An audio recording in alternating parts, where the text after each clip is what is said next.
चलिए सीधे आपको खटीमा लिए चलते हैं। सीएम पुष्कर सिंह धामी वहां पर पहुंचे हैं। आपदाग्रस्त इलाकों के लोगों से वो मुलाकात कर रहे हैं। वो तस्वीरें भी हम आपको दिखाएंगे। सीएम पुष्कर सिंह धामी अपनी विधानसभा क्षेत्र खटीमा पहुंच चुके हैं।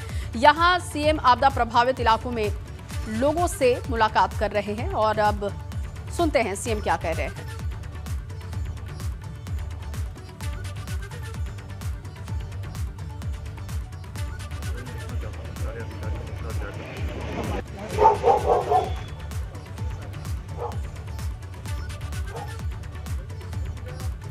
देखिए तस्वीर आप देख पा रहे हैं। खटीमा पहुंचे हुए हैं सीएम पुष्कर सिंह धामी। वहां पर लोगों से बातचीत कर रहे हैं किस तरीके से सरकारी सुविधाएं वहां पर बढ़ाई जाए।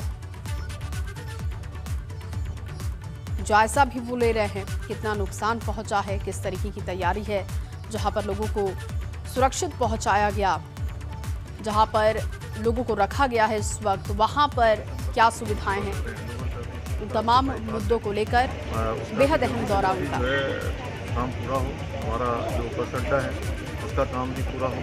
अन्य जो भी योजनाएं हैं, अभी बहुत सारी योजनाएं हैं, क्योंकि आज जितना समय है उतने समय में एक बार मैं स्वयं देखना चाहता हूँ सारे अधिकारियों के साथ जाकर। तो बस अड्डे को लेकर कितना काम हुआ है और इसके साथ साथ आपको बताएं कि और भी विकास परियोजनाएं जिनको लेकर काम किया जा रहा है उसकी जानकारी भी सीएम ने दी है। आपदा से जुड़े मामलों में सीएम अधिकारियों से फीडबैक भी लेंगे थोड़ी देर बाद और इसके अलावा अपनी विधानसभा क्षेत्र में लोगों की समस्याओं को वो सुन रहे हैं लगातार। और आज अधिकारियों के साथ भी मीटिंग होने वाली है। नुकसान पहुंचा है प्राकृतिक आपदा की वजह से और ऐसे में कैसे अब मदद की जाए, वहां के लोगों की क्या सुविधाएं उन्हें दी जा सकती हैं, सरकार कैसे उन्हें राहत पहुंचा सकती है और कितना नुकसान हुआ है।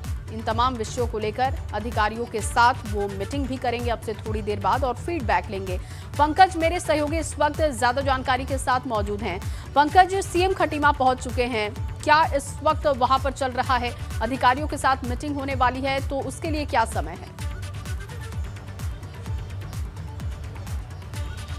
देखिए जया, मुख्यमंत्री का खटीमा का दौरा है काफ़ी महत्वपूर्ण माना जा रहा है, क्योंकि आपदा के बाद से मुख्यमंत्री लगातार कुमाऊं क्षेत्र में लगातार वो स्थलीय निरीक्षण कर रहे हैं और ये जानकारी ले रहे हैं कि आपदा की वजह से उत्तराखंड में जो आपदा उसमें कितना नुकसान हुआ है। अनुमानित तौर पर अभी शुरुआती दौर में ये माना गया है कि लगभग 7,000 करोड़ का नुकसान उत्तराखंड में आपदा से हुआ है, जिसमें तमाम विभाग सम्मिलित हैं। और मुख्यमंत्री ने सभी विभागीय अधिकारियों को भी अलग अलग विभाग के अधिकारियों को निर्देश दिए हैं कि वो इसमें अलग अलग डेटा तैयार करें कि किस विभाग को कितना नुकसान हुआ है। खटीमा में आज मुख्यमंत्री हैं और वो उनकी अपनी विधानसभा क्षेत्र भी है और विधानसभा क्षेत्र में उनके क्योंकि काफ़ी दिक्कतें भी हुई थी, फसलों का नुकसान हुआ था और कई तरह से जो घर थे लोगों के वो भी टूट गए थे। शुरुआती तौर पर वो अपने कार्यकर्ताओं से तो तमाम फरियादी हैं वहाँ के, उनसे मुलाकात करेंगे और वहीं पर अधिकारियों के साथ भी बैठक करेंगे कि कितना नुकसान उनके विधानसभा क्षेत्र में हुआ है। और एक बड़ी घोषणा भी मुख्यमंत्री अपनी विधानसभा क्षेत्र के लिए कर सकते हैं, क्योंकि देखिए चुनाव बहुत करीब है और मुख्यमंत्री हो या कोई भी बड़ा नेता हो, उन्हें सबसे ज़्यादा चिंता इस वक्त अपने विधानसभा क्षेत्र की है। मुख्यमंत्री जब विधायक थे तो अपने क्षेत्र में सबसे ज़्यादा वक्त दिया करते थे और उसी क्षेत्र में तमाम लोगों की समस्या सुना करते थे और सचिवालय में आकर तमाम तरह की दिक्कतों का समाधान के लिए वो अधिकारियों से बातचीत भी करते थे। लेकिन क्योंकि अब वो खुद सीएम है, उन्हें पूरे प्रदेश भर की चिंता है, पूरे प्रदेश में सभी विधानसभा का वो दौरा भी कर रहे हैं और सभी से बातचीत भी कर रहे हैं, लेकिन अपनी विधानसभा के लिए उन्हें ज़्यादा वक्त नहीं मिल पा रहा है। इसीलिए वो विधानसभा क्षेत्र में भी हैं। आज तमाम कार्यकर्ताओं से मुलाकात करेंगे, लोगों से मुलाकात करेंगे और अधिकारियों के साथ भी संभवतः वो 11:30 बजे के करीब बैठक करेंगे। उसके बाद वो देहरादून के लिए रवाना हो जाएंगे। तो ये माना जा रहा है कि अधिकारियों को वो एक आकलन करने के निर्देश देंगे कि उनके विधानसभा क्षेत्र में आपदा से कितना नुकसान हुआ है, किन लोगों को किस तरह की दिक्कत है, उनका समाधान किया जाए और उन्हें कैसे राहत पहुंचाई जाए, कैसे उनकी मदद की जाए सरकार की तरफ से, इसको लेकर भी उनका फोकस होगा। बहुत शुक्रिया पंकज आपका तमाम जानकारी के लिए। अगली बड़ी जानकारी देहरादून से है। प्रदेश सरकार ने हजारों छोटे व्यापारियों को सौगात दी है। रियायती ऋण की सीमा 10 से बढ़ाकर 50,000 की है। मुख्यमंत्री स्वरोजगार योजना के आदेश में संशोधन किया गया और अब स्वरोजगार के लिए 10 के बजाय 50,000 का ऋण मिलेगा। ये बड़ी राहत दी गई है व्यापारियों को। ऋण लेने के लिए जमीन इत्यादि नहीं रखना होगा गिरवी। ये एक बड़ी समस्या होती थी व्यापारियों के सामने कि आपको गिरवी अपना घर रखना होता था, लेकिन अब इस तरीके की कोई शर्त नहीं होगी और ये ऋण छोटे व्यापारियों के लिए होंगे आवेदक की आयु 18 से 65 के बीच होनी चाहिए। जिला उद्योग केंद्र के महाप्रबंधक की वेबसाइट पर करना होगा आवेदन और मुख्यमंत्री स्वरोजगार योजना के तहत पंजीकरण कराना होगा। 2 से 3 साल में ऋण अदायगी होगी, तो ये बड़ी राहत दी गई है। अमाउंट भी इसका बढ़ा दिया गया है। इसके साथ ही कुछ शर्तें जो पहले थी उसमें भी संशोधन किया गया है।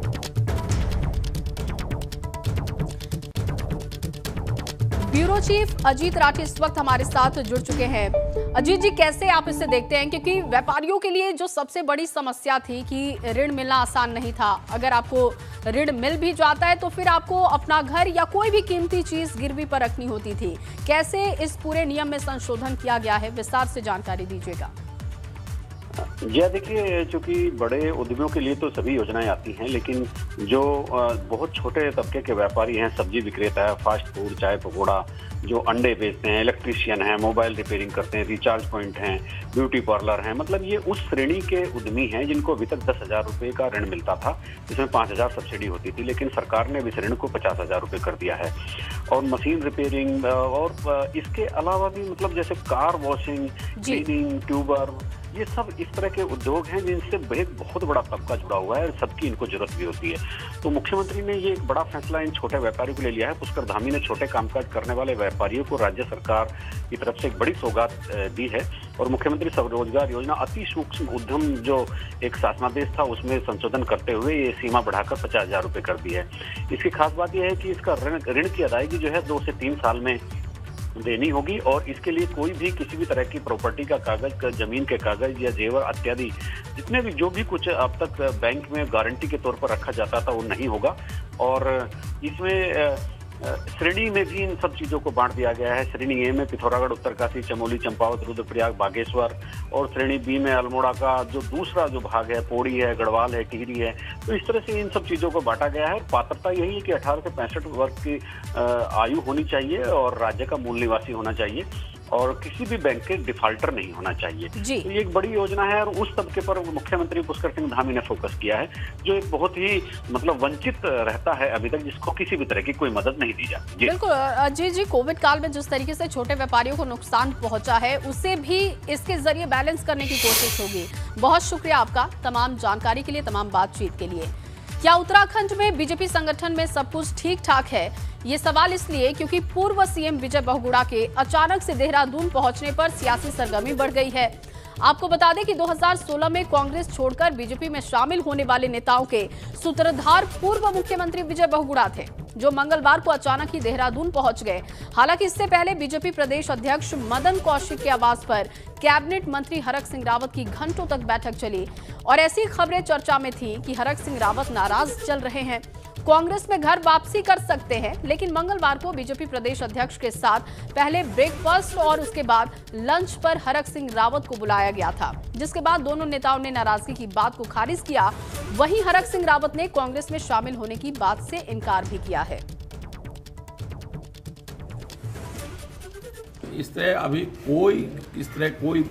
किसी तरह कोई चर्चा नहीं है कि मैं पार्टी छोड़ रहा हूँ।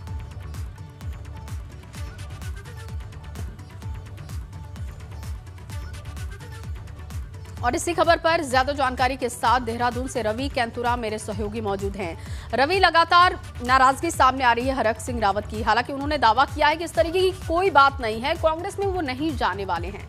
लेकिन कांग्रेस भी लगातार ये दावा कर रही है यशपाल आर्य के जाने के बाद कि कई ऐसे बड़े नेता हैं, कैबिनेट मिनिस्टर हैं जो कांग्रेस के संपर्क में हैं। इस वक्त क्या सियासी सरगर्मी उत्तराखंड की है, क्या जानकारी मिल रही है, ये भरोसा देने के बाद भी हरक सिंह रावत के कि वो नाराज नहीं है?